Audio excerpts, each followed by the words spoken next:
ஒரு ஒரு லோகேஷ் கனகராஜ் மாதிரி ஒரு பெரிய பெரிய நிறுவனத்துல படம் பண்ற ஒரு இயக்குனரா இருந்தா அந்த டிஸ்கஷன் மேபி நடந்திருக்கலாம்.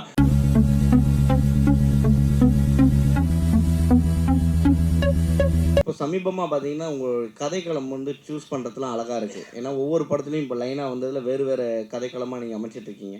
ஸோ இந்த இதுக்கான காரணம் என்ன? நீங்கள் மாற்றத்துக்கான காரணம் என்ன?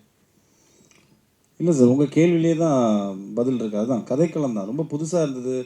யூஸ்வலாக பண்ணால் ஓடவும் மாட்டேங்குது சார். அது ஒரு பெரிய இதாக இருக்குது. நம்ம ரெகுலரான ஒரு சினிமா, ஒரு பேட்டர்னாக ஒரு சினிமா பண்ணோன்னா அதுவும் ஓட மாட்டேங்குது. ஸோ இந்த மாதிரி புதுசாக ஆக்சுவலாக இது வந்துட்டு ஒரு ஓடிடிக்கு ஒரு சின்ன பட்ஜெட்டில் வந்துட்டு நாங்கள் ஒரு ஆந்தாலஜி ஃபிலிமாக 4 கதைகள் பண்ணலான்னு தான் ஆரம்பிச்சது. பட் படம் பண்ண அதோட நம்ம அந்த ப்ராசஸை பார்க்க நல்லா வருது அப்படின்னோடனே இது தியேட்டருக்கு ரிலீஸ் பண்ணலான்னு ப்ரொடியூசர்ஸ் முடிவு பண்ணாங்க. ஸோ எனக்கு வந்துட்டு இந்த கதையை கேட்கும்போது வந்துட்டு எனக்கு இந்த கேரக்டரும் புதுசாக இருந்தது. இந்த கதையில் இந்த துப்பாக்கியும் இந்த கேரக்டரும் எப்படி ரிலேட் பண்ணுறாரு, இந்த ஸ்க்ரீன் பிளே திரைக்கதை ரொம்ப புதுசாக இருந்தது. ஸோ ஒரு புது முயற்சியாக இருக்கட்டுமே, மக்களுக்கும் வந்துட்டு இந்த முயற்சி புதுசாக இருக்கட்டும். ஏன்னா ஃபஸ்ட் ஆஃப் பார்க்கும்போது நிறைய பேருக்கு என்னடா சொல்லிட்டு இருக்காங்கிற ஒரு சின்ன ஒரு நெருடல் வரும். 4 பேர் கதை இருக்கும், அது பாட்டுக்கு போகும்.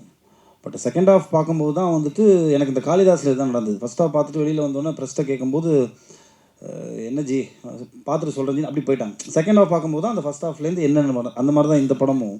ஸோ இந்த படம் வந்துட்டு அந்த அடிப்படையில் பார்க்கும்போது கதையாக ரொம்ப புதுசாக இருந்தது. பட் சார், கோ ப்ரொடியூசர் சொன்னார் இந்த மாதிரி ஏ சர்டிஃபிகேட் யூ சர்டிஃபிகேட்லாம் பாகுபாடு பார்க்குறாங்க அப்படின்னு. உண்மையிலே அப்படி பாகுபாடு பார்க்குறாங்களா? உங்களோட கருத்து என்ன? ஏன்னா இந்த படத்தோட சப்ஜெக்ட் உங்களுக்கே தெரியும் சார். அது சென்சார் போர்ட்டில் யார் பார்க்குறாங்கிற ஒவ்வொரு மைண்ட் செட்டை பொறுத்து இருக்குது சார். இப்போ இந்த கதையில் வந்துட்டு பார்த்தீங்கன்னா வந்துட்டு பிளட் ஷெட் கிடையாது. எனக்கு நான் நேபாளின்னு ஒரு படம் பண்ணேன். அந்த படத்தில் பார்க்கும்போது வந்துட்டு நிறையா பிளட் ஷெட் இருக்கும், உங்களுக்கு ஆக்ஷன் நிறையா இருக்கும். அதே மாதிரி வந்துட்டு கொஞ்சம் சில சென்சுவலான சீன்ஸ் இருக்கும், வல்கரான சில சீன்ஸ்லாம் இருக்கும். அதெல்லாம் வந்துட்டு ரிமூவ் பண்ணுன்னு சொல்லி ரிமூவ் பண்ணியே திருப்பி ஏ சர்டிஃபிகேட் தான் கொடுத்தாங்க. ஸோ இப்போ இருக்கிற சென்சார் போர்டு அப்போயே அப்படி தான் ஸ்ட்ரிக்டாக இருந்தாங்க. ஸோ இப்போவும் கொஞ்சம் ஸ்ட்ரிக்டாக தான் இருக்காங்க. பட் இந்த படம் பார்த்திங்கன்னா கொஞ்சம் சோஷியல் மெசேஜ் நிறையா இருக்கும், கொஞ்சம் சில கருத்துக்களை கொஞ்சம் நிறையா வந்துட்டு உள்ளடக்கி வச்சுருப்பார் டைரக்டர். ஸோ பட் என்னை பொறுத்த வரைக்கும் நான் யூஏ தான் எதிர்பார்த்தேன் ஆக்சுவலாக. அப்படி ஒன்றும் பெருசாக ஏ சர்டிஃபிகேட்டுக்கான ஒரு கண்டென்ட் மாதிரி இது தெரியல. பட் அஃப்கோர்ஸ் சென்சார் போர்டோட அந்த மைண்ட் செட்டை பொறுத்து தான் இருக்குது சார். இப்போது டைரக்டர் சார், அதாவது மாநகரம் படத்துக்கு பிறகு ஒரு நீட்ஃபுல்லான ஹைபர்லிங்க் படமாக இந்த படத்தை நாங்கள் பார்க்குறோம். ஆனந்த ஒரு தயாரிப்பாளராக கிடைச்சதில் எங்களுக்கு ஃபஸ்ட்டு சந்தோஷமாக இருக்குது சார்.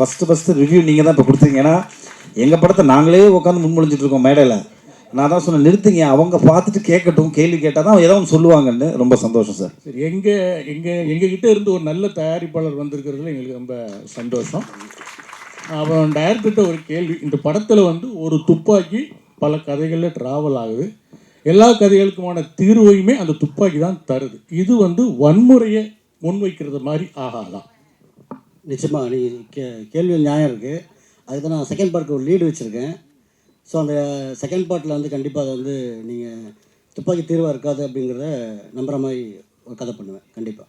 பரத் சார், சார் முன்னாடிலாம் உங்களை வந்து கான்டாக்ட் பண்ணோன்னா ஒரு கதாசிரியர் வந்து கதை சொல்லணும், ப்ரொடியூசர் வந்து கதை சொல்லி டேரக்டர் கதை சொல்லும்போது எனக்கு ஃபுல் ஃபிச்சாக வந்து என் ஸ்டோரியில் நான் மட்டும்தான் இருக்குன்னு சொல்லிட்டு ஒரு விஷயம் போயிட்டு இருந்தது. ஆனால் இப்போ வந்து நீங்கள் கதை கலகம் வந்து டோட்டலாக மாற்றிட்டீங்க. இப்போ வந்து 4 ஸ்டோரியில் நீங்கள் ஒரு சின்ன பார்ட் தான் பண்ணியிருக்கீங்க. இது எப்படி இருக்குது? ஏன்னா இதே மாதிரி ட்ராவல் பண்ணுவீங்களா, இல்லை வந்து திருப்பி ஃபுல் ஃபிச்சாக தான் பண்ண போகிறேன்னு சொல்லிட்டு ஒரு விஷயம் நடக்க போதா? இல்லையே சார், அப்படிலாம் கிடையவே கிடையாது சார். அப்படின்னா நான் ஒரு வெயில் பண்ணியிருக்க மாட்டேன், ஒரு கடுகு பண்ணியிருக்க மாட்டேன். ராஜகுமாரன் சார் என் கூட நடித்தார், வெயில் பண்ணியிருக்க மாட்டேன். இல்லைனா வந்துட்டு ஒரு அழகாக இருக்கிற பயமாக இருக்கிறது ஒரு படம் அருண் குமாராக இருந்த டைமில் நான் அவர் கூட பண்ணேன். ஸோ எனக்கு என்னை பொறுத்த வரைக்கும் ஒரு கதையில் நம்மளுக்கு என்ன இருக்குது, அதே மாதிரி இந்த கதையை வந்துட்டு என்னோடய போர்ஷனுக்கு நான் ஹீரோ சார். சின்ன பாட்டு கிடையவே கிடையாது. நீங்கள் இதை ஒரு பொதுப்படையாக பாருங்கள், படமாக பார்க்கும்போது என்னோடய போர்ஷனுக்கு நான் ஹீரோ. ஒவ்வொரு போர்ஷனுக்கும் அவங்கவுங்க வந்துட்டு ஒரு முக்கியத்துவமான ஒரு கதாபாத்திரமாக பாருங்கன்னு தான் சொல்கிறேன். அதான் இது ரெகுலரான ஒரு ஹீரோ ஹீரோயின், ஒரு காமெடியன், ஒரு 4 ஃபைட்டு அந்த மாதிரி பார்க்கணும்னு நினைக்கிறவங்களுக்கு இந்த படம் பிடிக்காது. ஒரு கண்டென்ட் பேஸ்டாக பார்க்கணும், 2 மணி நேரம் வந்துட்டு நம்மளுக்கு ஒரு திரைக்கதை இன்ட்ரெஸ்டிங்கான ஒரு ஃபிலிம் பார்க்கணுன்னா பார்க்கலாம். ஸோ அந்த அடிப்படையில் தான் நான் எப்போவுமே அப்படி தான் பண்ணிகிட்ருக்கேன் சார். என்னோடய பேட்டர்ன் ஆஃப் ஃபிலிம்ஸ் அப்படி தான் இருந்திருக்கு. ஒரு சில படங்கள் ஆமாம் ஹீரோயிசம் ஃபிலிம்ஸ் பண்ணி ஆகணும் சார், கமர்ஷியலுக்கு நம்ம பண்ணி தான் ஆகணும். ஸோ அப்படி தான் நான் அதை பார்க்குறேன்னா. டைரக்ட் சார், இது ஸ்டார்டிங் ஓப்பனிங்கில் ஒரு இன்சிடென்ட் சொல்லியிருப்பீங்களே, அது ஆக்சுவலாக ஒரிஜினல் நடந்தது தானே? ஆமாம், அது கேஸ் இதுவாகிருக்கு. ஆனால் நீங்கள் சொல்கிறது வந்து சினிமாட்டிக்காக நீங்கள் அந்த புல்லட் மட்டும் வெளியில் வந்துருச்சு அப்படின்றத மட்டும் நீங்கள் எடுத்திருக்கீங்கல்ல, அதை மையப்படுத்தி தானே எடுத்திருக்கீங்க? ஆமாம், அதை மையப்படுத்தி தான் எடுத்திருக்கேன். அதில் ரைஃபிள் இருக்கும். இதில் வந்து கதைக்காக நான் என்ன பண்ணேன், நயனம்மன் பிஸ்டலாக மாற்றிக்கிட்டேன். சரி, அஞ்சலி நாயர் கூட ஒரு கேரக்டர் ரெடி பண்ணியிருக்கீங்களா? அது அவங்ககிட்ட சொல்லும்போது அவங்க என்ன இது காமிச்சு உங்ககிட்ட ரியாக்ஷன் ஏதாவது இருந்தது அவங்க பேசும்போதே? ஏன்னா கதை அவ்வளோ போல்டாக இருக்கும் அதில். ஏன்னா அவங்க ஒரு ஹஸ்பண்டை தாண்டி இன்னொருத்தவங்க நம்மளை யூஸ் பண்ணுறாங்கன்றது தெரிய வரும்போது ரொம்ப இதுவாக இருக்கும்ல. ஸோ அது அவங்க எப்படி எடுத்துக்கிட்டாங்க நீங்கள் சொல்லும் போது கதையை? உடனே ஒத்துக்கிட்டாங்க கதை சொன்ன உடனே. இதுக்கு முன்னாடி ஒரு 2-3 ஆர்டிஸ்ட் சொன்னேன், அவங்க வந்து கொஞ்சம் பயந்துட்டாங்க, இது வேறு மாதிரி ஏதாவது வந்துடுமோ அப்படின்னு பயந்துட்டாங்க. அப்புறம் அஞ்சலிக்கிட்ட சொல்லும்போது பார்த்திங்கன்னா நான் வந்து வாட்ஸ்அப்பில் தான் சொன்னேன், வீடியோ காலில் தான் சொன்னேன். கதை கேட்டோன்னே கிளைமேக்ஸ் கேட்டோன்னே ஒத்துக்கிட்டாங்க, நான் பண்ணுறேன்னு சொன்னாங்க. அஞ்சலி மேடம், நீங்கள் நெடுநல் வார்டு வந்து அவ்வளோ ஹோம்லியாக நடிச்சிங்க. இது வந்து கதை சொல்ல வேண்டாம், அதிகமாக வன்முறை எடுத்தது நீங்கள் தான். இந்த இதை எப்படி பார்க்குறீங்க? சி ஆஸ் அன் ஆக்டர் நமக்கு புதுசாக ரோல் பண்ண நிறைய ஆசை இருக்கும். நானே இந்த இண்டஸ்ட்ரி வரும்போது நான் பார்க்குறது சேம் ஸ்டோரி சேம் ஸ்கிரிப்ட் பண்ணுற மாதிரி எனக்கு தோணிடுச்சு. ஸோ சார் இந்த கதை சொல்லும்போது அஃப்கோர்ஸ் என் மனசில் எனக்கு தோணுச்சு ஆடியன்ஸ் எப்படி பார்ப்பாங்க. பிகாஸ் ஆடியன்ஸ்க்கு நான் இது வரைக்கும் பண்ணுற படம் தே ஹேவ் அன் இமேஜ். அது பாசிட்டிவாக எடுத்துக்கலாம், நெகட்டிவாக எடுத்துக்கலாம். பட் நான் ஆஸ் அன் ஆக்டர் எனக்கு அந்த ஸ்டோரி கன்வின்சிங்காக தோணிடுச்சு. அதுவும் தாண்டி டிரெக்டர்கிட்ட I had trust like he will take it properly. So and I think actually நீங்கள் தான் என்கிட்ட சொல்லணும் உங்களுக்கு எப்படி பிடிச்சிருக்கா? தேங்க்யூ. டேரக்டர் சார், சார் படத்தில் வந்து ஒரு பார்ட் வந்து ஜாதி சம்மந்தமாக ஒரு விஷயம் வச்சுருக்கீங்க. எப்பவுமே வந்து ஜாதியை பற்றி பேசினாவே நான் என்னென்னா ஒரு லெவலில் வந்து கொஞ்சம் ஏற்றி சொல்லுவாங்க.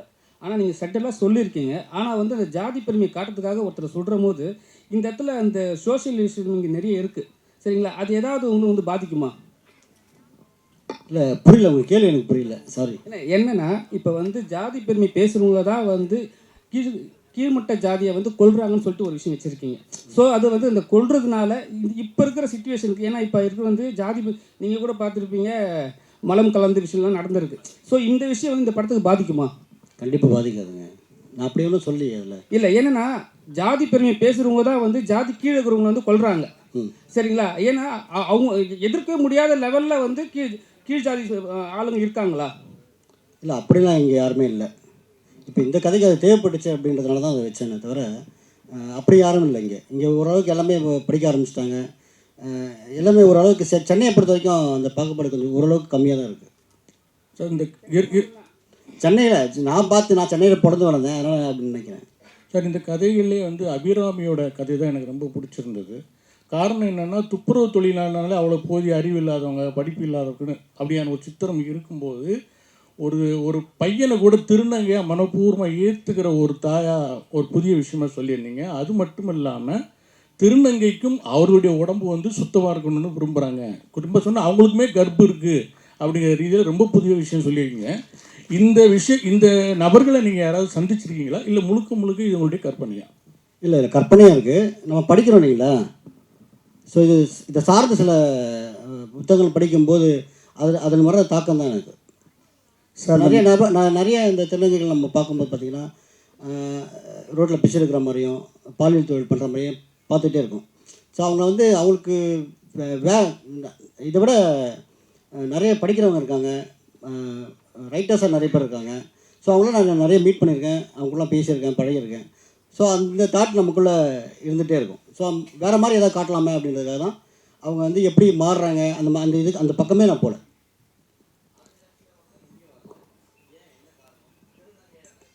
இல்லை நாங்கள் இன்வைட் பண்ணியிருக்கோம், அந்த லாஸ்ட் டைமாக இன்வைட் பண்ணோம், இப்போ இன்வைட் பண்ணோம், கொஞ்சம் பிஸியாக இருக்காங்க.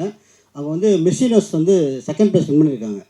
ஸோ அதனால் வந்து நிறைய அவங்களுக்கு வந்து ஆட் ஃபிலிம்ஸில் நிறைய வருதுன்னு நினைக்கிறேன். அதனால் அவங்க மாடலாக இருக்காங்க அவங்க. சார் 4 கதைகளையும் ஒன்றோட ஒன்று இணைச்சிருக்கீங்க. அதே சமயத்தில் ஒவ்வொரு கதைக்கும் ஒரு முடிவு வச்சுருக்கீங்க. இந்த கதை வந்து கரெக்டாக சுவாரஸ்யமாக இருக்குமா அப்படின்னு எந்த நொடியில் நீங்கள் நினச்சிங்க? சார் ஒவ்வொரு கதையும் வந்து பண்ணும்போது பார்த்திங்கன்னா சுவாரஸ்யமாக முதல்ல எனக்கு இருக்கணும். அந்த முடிவுக்கு நம்ம ஒரு கதை பண்ணும்போது இது சுவாரஸ்யமாக எனக்கு இருந்தால் தான் நான் அந்த கதையை வந்து மற்றவங்களுக்கு சொல்லவே ஆரம்பிப்பேன். நான் எழுத மாட்டேன், முதல்ல வந்து எனக்குள்ளே ஒரு மைண்டுக்குள்ளே ஒரு கதையை வந்து வடிவமைச்சிருவேன், அப்புறம் கேரக்டரை வடிவமைச்சிருவேன், அதுக்கப்புறம் தான் வந்து மற்றவங்ககிட்ட ஷேர் பண்ணுவேன். அப்போ அது சுவாரஸ்யம் வந்த அப்புறம் தான் நான் அவங்ககிட்ட ஷேரே பண்ணுவேன். அது சார் 4 ப்ரொடியூசரில் ஒரு ப்ரொடியூசர் சொன்னார், இங்கே 4 ப்ரொடியூசரில் ஒரு ப்ரொடியூசர் சொன்னார். என்ன சொன்னார்னா ஸ்டேஜில் இந்த படத்தில் வந்து எனக்கு வந்து புரியவே இல்லை ஏன் ஏசடி கொடுத்தாங்கன்ட்டு. நீங்கள் கதை சொல்லும் போது கண்டிப்பாக இந்த கண்டென்ட்லாம் சொல்லியிருப்பீங்க. அவர் ஏற்கனவே 7G எடுத்த டைரக்டர் அண்ட் ப்ரொடியூசரு, சரிங்களா? அவருக்கே புரியலன்னா மற்றவங்களுக்கு எப்படி புரியும்? ஒரு நிமிஷம்.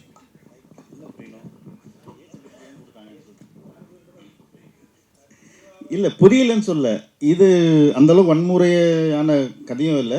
அந்தளவுக்கு நம்ம பிளட் ஸ்குவாஷோ இப்போ ரீசெண்டாக ஒரு படம் பார்த்து ட்ரில் இந்த பக்கம் போட்டு இப்படி வருது பார்த்தா இதுதான் சொல்லி அது யூஏ நம்ம இதுவாக சொல்லலை. அப்போ நம்ம ரொம்ப எக்ஸ்பெக்ட் பண்ணோம்.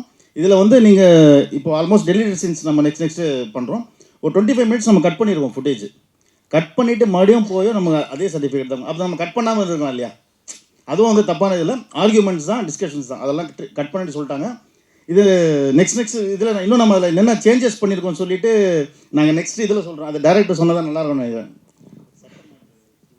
சார் 20 நிமிஷம் வந்து இந்த படத்தோட ஃபுட்டேஜ் வந்து எடிட் பண்ண வச்சுருக்காங்க. அதாவது பிளட்டுனால ஏதோ ஒரு காரணத்தினால பண்ணியிருக்காங்கன்னு சொல்கிறீங்க. அப்போ சின்ன படங்களை வந்து சென்சார் வந்து வஞ்சிக்குதா சார்? இது என்னதான் கேட்டிங்களா? எனக்கு தானே? Okay sir. இது வந்து எனக்கு முதல் படம்ன்றதுனால எனக்கு அது தெரியல. நான் இப்போ அங்கே போனேன், உங்களுக்கு யூஏ வேணுமா ஏ வேணுமான்னு கேட்டாங்க. ஸோ யூஏனா இவ்வளோ கட்டு இருக்குது, ஏன்னா இவ்வளோ கட்டு இருக்குனாங்க. யூஏல பார்த்தீங்கன்னா கண்டென்ட்டே வந்து அவங்க வந்து தூக்க சொல்கிறாங்க ஒரு கண்டென்ட்டே. இப்போ அஞ்சலினோட போர்ஷன் பார்த்துருப்பீங்க, அதில் முக்கியமான போர்ஷன்லாம் வந்து கட் பண்ண சொல்கிறாங்க. ஸோ அப்படிலாம் வந்து படம் பார்க்குற சுவாரஸ்யமே இருக்காது. ஸோ அதனால் வந்து ஏ கொடுத்தாலும் பரவாயில்ல, கண்டென்ட் தான் எனக்கு வேணும்னு சொல்லிட்டு நான் வாங்கியிருக்கோம். நான் ப்ரொடியூசர்கிட்ட டிஸ்கஸ் பண்ணேன். அவர் என்ன சொன்னார், ஸ்ட்ராங்காக சொன்னார், நீங்கள் வாங்க பரவாயில்ல பார்த்துக்கலாம் அப்படின்னு சொல்லிட்டார். பரத் சார்,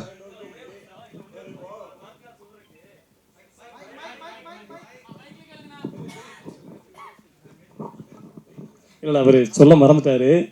என்னன்னா சென்சாரில் வந்து முக்கியமான சில போர்ஷன் கதையிலே வேற மாதிரிலாம் விஷயங்கள் இருக்குன்னு சொல்லி எடுக்க சொன்னாங்க. பரத் சார் இவங்க 3 பேர் காரில் ட்ராவல் பண்ணும்போது சமூக நீதி சார்ந்த நிறைய டைலாக்ஸ் வச்சுருந்தோம். அதாவது 3 மதத்துக்காரங்க அந்த காரில் பயணிப்பாங்க. 3 பேரும் அவங்கவுங்க பாயிண்ட் ஆஃப் வியூவில் அவங்கவுங்க இதை பற்றி பேசுவாங்க. அந்த விஷயத்த டோட்டலாகவே எடுக்க சொன்னாங்க. அப்புறம் வந்து அந்த கண்டென்ட்டை தூக்க சொல்லிட்டு அவர் இயக்குனர் என்கிட்ட சொன்னது ஞாபகம் இருக்குது. நான் வந்து இங்கே ஒரு ஹோட்டலில் ஒரு ப்ரொமோஷனில் இருக்கும்போது வந்தார். வந்து இந்த மாதிரி இந்த டைலாக்லாம் சேஞ்ச் பண்ணணும் சென்சாரில் சொல்கிறாங்க அப்படின்னு சொன்னார். அப்போ நான் கேட்டேன், நீங்கள் வந்து அவங்ககிட்ட ஃபைட் பண்ணலாமே, நீங்கள் அவங்ககிட்ட பேசலாம், நம்ம உங்களுக்கு ரைட்ஸ் இருக்கு அப்படின்னு கேட்டேன். அதுக்கு அவர் சொன்ன பதில் தான் நாங்கள் பதிவு பண்ண நினைக்கிறேன். என்ன சொன்னார்னா, அவங்க டிஸ்கஷனுக்கு வரல, ஆர்டர் போடுறாங்க. அவங்க தொழில வந்து டிஸ்கஷனே இல்லை. சமூக நீதி அதெல்லாம் விடுங்க, மதம் சார்ந்த அதெல்லாம் விடுங்க, இதை பண்ணுங்க தூக்குங்க அப்படின்னா அது கொடுக்குற எல்லாம் அந்த டிஸ்கஷன் முடிக்க அவங்க வரல அப்படின்னு சொன்னார். இப்போ ஒருவேளை இவர் வந்து ஒரு லோகேஷ் கனகராஜ் மாதிரி ஒரு பெரிய பெரிய நிறுவனத்தில் படம் பண்ணுற ஒரு இயக்குனராக இருந்தால் அந்த டிஸ்கஷன் மேபி நடந்திருக்கலாம்.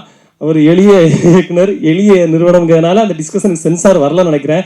நான் என்ன சொல்கிறேன்னா, அதாவது டிஸ்கஷனுக்கு 2 பேரும் பேசணும். ஒருத்தங்க பேசி ஒருத்தங்க கேட்கறது டிஸ்கஷன் ஆயிருக்காது. அது சென்சாரில் நடக்கு. அது மாறணுங்கிறது இந்த இடத்துல என்னுடைய தாழ்மையான வேண்டுகோள். நன்றி. பரத் சார்,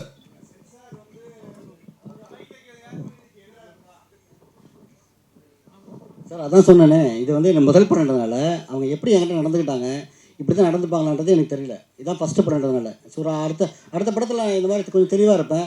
சரி, தெளிவான சில கேள்விகள் கேட்க முடியும் உங்களை. பரத் சார் உங்கள்கிட்ட ஒரு கேள்வி. நீங்கள் வந்து நிறைய நெகட்டிவ் ரோல் பண்ணியிருக்கீங்க, பட் அதுக்கு ஒரு ரீசன் இருக்கும். மேபி ஹீரோயினுக்காக ஏதாச்சும் ஒரு விஷயம் ரிவெஞ்ச் எடுக்கிற மாதிரி ஒரு சப்ஜெக்டாக இருக்கும். பட் இப்போ உள்ள உங்கள் கூட நடித்த சக நடிகர்கள் வந்து ஹீரோவாக இருந்தவங்க எல்லாருமே இப்போ மெயினாக முழுக்க நெகட்டிவ் வில்லனாகவே பண்ணுறதுக்கு இன்ட்ரெஸ்ட் காட்டுறாங்க. இன்கேஸ் ஃப்யூச்சரில் நீங்கள் அந்த மாதிரி பண்ணுறதுக்கு ஐடியா இருக்கா? கண்டிப்பாக பண்ணுவேன் சார். பட் அந்த மொத்தம் நெகட்டிவ் கதாபாத்திரம் என் மேலே இருக்கணும். அந்த பிரிஞ்சுலாம் இருக்கக்கூடாது. இப்போது அருண் விஜய் பண்ணார்ல அஜித் சார் படத்தில்.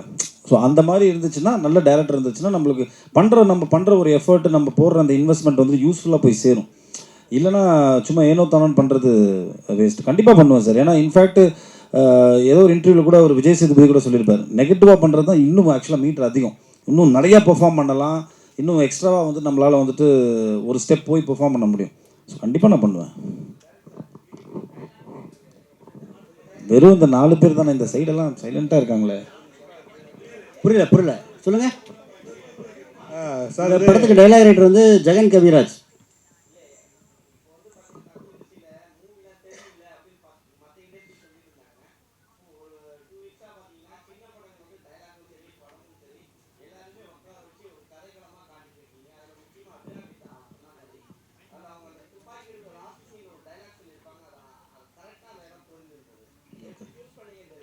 இல்லை அது வந்து நாங்கள் டிஸ்கஸ் பண்ணோம் முதல்ல. டிஸ்கஸ் பண்ணிட்டு இது அதிகமாக வந்து நான் இவர்கிட்ட ஜெகன் கிட்ட தான் நிறைய டிஸ்கஸ் பண்ணுவேன். ஸோ அப்போது வந்து பிளான் பண்ணுவோம் இப்படி பண்ணலாமான்னு கேட்டேன். ஸோ உடனே அதுக்கேற்ற மாதிரி ஒரு டைலாக் அவர் தான் சொன்னார் அந்த இடத்துல. ஸோ அது பொருத்தமாக இருந்துச்சு கதைக்கு. சார் ஒரு கேள்வி, அது இந்த சர்டிஃபிகேட் சென்சார் சர்டிஃபிகேட் பண்ணிதான் இப்போது சர்டிஃபிகேட் கொடுத்தாங்க, நீங்கள் பேசாமல் வந்துட்டுங்கன்னு சொன்னீங்க. பட் இதே மாதிரி சூப்பர் ஸ்டார் படங்கள், அப்புறம் பெரிய டைரக்டர் சங்கர் போன்ற படங்கள்லாம் இதை விட பெரிய வன்முறைகள்லாம் இருக்குது, படங்கள்ல இருக்குது. பட் அதுக்கு வந்து சர்டிஃபிகேட்டே கொடுக்குறாங்க. அதை பற்றி நீங்கள் ஃபைட் பண்ணாமல் வந்தீங்க, உங்களுக்கு யாராவது அட்வைஸ் பண்ணலையா? அதை பற்றி நீங்கள் இப்போ அந்த மாதிரி பெரிய டைரக்டர் பெரிய படங்களுக்கு கொடுக்குறத பற்றி நீங்கள் என்ன நினைக்கிறீங்க? இப்போ பெரிய ஹீரோக்கள் படங்களுக்கு சர்டிஃபிகேட் கொடுத்துட்றாங்க. அது எத்தனை பேரை கொண்டாலும் சரி, 100 பேரை கொள்றாங்க, 1000 பேரை கொள்றாங்க, அந்த மாதிரிலாம் நடக்குது. அதுக்கெல்லாம் சர்டிஃபிகேட் கொடுக்குறாங்க. பட்டு இதில் வந்து அவ்வளோ பெரிய வன்முறையெல்லாம் ஒன்றும் இருந்த மாதிரிலாம் தெரில. துப்பாக்கி சூடு மட்டும்தான் தெரியுது, வேறு ஒன்றும் தெரில. ஒவ்வொரு படத்தில் 1000 துப்பாக்கி, பலாயிரம் துப்பாக்கி, பீரங்கெல்லாம் கொண்டு வந்து சுடுறாங்க. ஆனால் இந்த படத்தில் அந்த மாதிரிலாம் ஒன்றும் இல்லை. ஆனால் இதுக்கு சர்டிஃபிகேட் கொடுக்காததுக்கு நீங்கள் என்ன மாதிரி ஃபீல் பண்ணீங்க? உங்கள் படக்குழுவோட எண்ணம் என்ன அப்படின்னு சொல்லிட்டு கொஞ்சம் சொல்லுங்க சார். இது வந்து என்னென்னா, இந்த கதை இப்போ ஏற்கனவே சொன்னதான் எனக்கு வந்து என்னென்னா, இப்போ நீங்கள் கண்டென்ட் ரொம்ப ஸ்ட்ராங்காக இருந்ததுனால நான் இந்த யூலாம் பற்றி கவலைப்படல ஃபஸ்ட்டு. இன்னொன்று வந்து இது வந்து பார்த்திங்கன்னா குழந்தைங்க பார்க்குற படமே இல்லை, இது ஒரு மெச்சூர்டு ஆடியன்ஸ் பார்க்குற படம் தான். அது யூஏ கிடச்சிருந்தா சந்தோஷப்பட்டிருப்பேன். இல்லை சார், அதை பற்றி எனக்கு என்ன சார் தெரியும்? நான் இப்போ தானே வந்திருக்கேன் ஃபீல்டுக்கு. சார் கேட்டுரு சார், அந்த டிஸ்கஷன் அவங்க வரல. அவங்க இப்போ அந்த டிஸ்கஷனுக்கு அவங்க வரல சார். ஆல்ரெடி கேட்ட கொஷினோட ஒரு கண்டினியூஷன் தான் இது. நீங்கள் துப்பாக்கி வச்சு இது எல்லாத்துக்குமே தீர்வுன்ற மாதிரி சொல்லியிருக்கீங்க. பட் இந்த கதையை டிசைன் பண்ணும்போது நீங்கள் வேறு ஒரு மல்டிபிள் ஒரு கிளைமேக்ஸும் யோசிச்சுருப்பீங்க இல்லையா? ஸோ அப்படி இருந்ததுன்னா இது நீங்கள் என்னவா யோசிச்சுருந்துருப்பீங்க? இந்த துப்பாக்கின்னு ஒன்று இல்லாமல் இது எல்லா பிரச்சனைக்கும் என்ன தீர்வாக, ஆல்டர்னேட்டிவாக என்ன கிளைமேக்ஸ் யோசிச்சிங்க? தெரியல, எனக்கு அந்த மாதிரி ஐடியாவே இல்லை. இப்போ நீங்கள் பார்ட் 2ல் வந்து கண்டிப்பாக வன்முறை வந்து தீர்வுன்றதை கண்டிப்பாக சொல்லுவேன். சார் பாய்ஸ் படத்தில் அறிமுகமானீங்க, அதே படத்தை தான் சித்தார்த் அறிமுகமானார். உங்கள் படமும் 13ஆம் தேதி ரிலீஸு, சித்தார்த் படமும் மிஸ்யூ ரிலீஸு. இந்த போட்டி எப்படி பார்க்குறீங்க? நான் என்ன சொல்லணும்னு நினைக்கிறீங்க? வாழ்த்துக்கள் நண்பா, அவ்வளோதான். சார் அவர் படமாக வரட்டும், நம்ம படம் வரட்டும், நம்ம நல்ல படங்கள் ஓடட்டும் சார், அவ்வளோதான். வாழ்த்துக்கள். முதல்ல படக்குழுவிற்கு வாழ்த்துக்கள். ரொம்ப சிறப்பாக இருக்குது படம். இதில் இந்த தமிழ் குடி அப்படிங்கிற வார்த்தை 2 தடவை வருது. ரொம்ப ரசிப்பாக இருக்குது அந்த சீனு. அது மூலமாக சமூக நீதியை சொல்கிறீங்க போல இருக்குது. இயக்குனருக்கு தான் கேட்குறேன். கண்டிப்பாக நீங்கள் உடனே கொடுத்துருவோம் மைக்கு, டோன்ட் வரி. இயக்குனர் இல்லை, அவர் அந்த பக்கம் இந்த பக்கம் பார்க்குறாரு. அதுக்காக சொல்லுங்கள். அது ஆமாம், அது வந்து பார்த்தீங்கன்னா சீமான் தான் தமிழ் குடிம்பார். அப்போ அவரை மனசில் வச்சு தான் அந்த ஒரு இதுக்கு பதில் சொல்லியிருக்கிறீங்களா? இல்லை, அப்படியெல்லாம் ஒன்றும் இல்லை சார். நம்ம சமூகத்தில் நம்ம படிக்கிறது, பார்க்குறது, பேசுகிறது. ஸோ நான் எங்கள் ஃப்ரெண்ட்ஸ்குள்ளேயே நிறைய டிஸ்கஷன் இது சம்மந்தமாக நிறைய நடக்கும். ஸோ அதுதான் இந்த கதையில் வச்சேனே தவிர வேறு ஒன்றும் புதுசாலாம் ஒன்றும் இல்லை சார். படத்தில் வந்து பெரியார் புத்தகம், அம்பேத்கர் புத்தகம் காமிச்சிருந்தீங்க, மகிழ்ச்சி. அப்புறம் அதில் ஒரு கேள்வி, சமூக போராளியாக கனிகா கேரக்டர் வந்துச்சு, அதை பற்றி ஒரு முழுமை இல்லையே, ஏன் அடுத்த பாட்டில் இருக்கா சார்? இது வந்து நம்ம கர்நாடகாவில் நடந்த ஒரு ரைட்டர் கொலை பண்ணியிருப்பாங்க. ஸோ அது வந்து நான் அந்த இன்டெரக்டாக தான் அதில் சொல்லியிருக்கேன் அதில். ஸோ அந்த சமூக நீதி அக்கறை வந்து பார்த்திங்கன்னா எல்லா இயக்குனருக்கும் வேணும். ஸோ எனக்கும் அதை கொஞ்சம் இருந்ததுனால நான் அதை ட்ரை பண்ணியிருக்கேன்.